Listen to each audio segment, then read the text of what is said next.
Kemudian kalau kita lihat ekspor ya, ekspornya salah satunya tea ya, teh. Ya, itu sangat dahsyat juga berkembang di Sri Lanka. Menjadi negara yang nggak cuman berlandaskan dari tourism gitu ya, tapi juga bisa mengekspor yang menjadi keunggulan yang mereka punya yang mungkin banyak negara lain tidak menguasai. Dan yang kalau kita lihat ya Sri Lanka dia punya lokasi yang cukup strategis sebenarnya. Ya, dia ada di Samudra Hindia.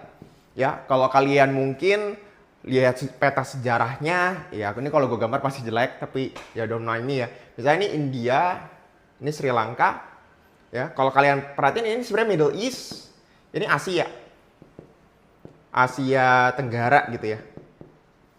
Nah sebenarnya banyak kapal itu lewatin mereka. Ya.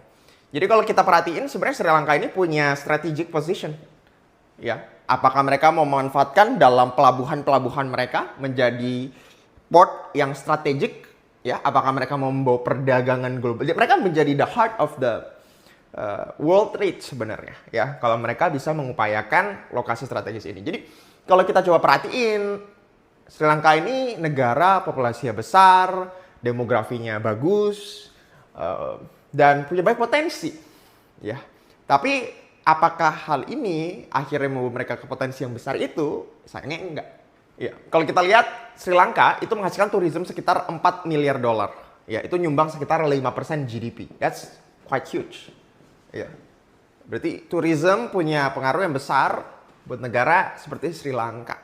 Dan teman-teman harus perhatiin ketika tourism, apalagi kita ngomongin dari luar negeri, ya, masuk ke dalam, ini sebenarnya satu hal yang baik karena biasanya mereka menukar dari dolar.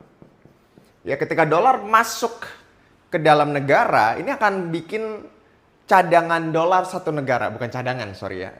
Jumlah dolar yang beredar di satu negara itu jadi semakin kuat. Nah, dengan adanya dolar masuk, ini menjadi satu bantalan yang penting, ya. Apalagi nanti kalau kita ngomongin Sri Lanka ini banyak mengimpor barang-barang dari luar negeri, gitu ya.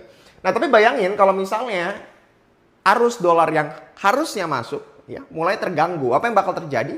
Kita coba lihat. Nah, habis itu salah satu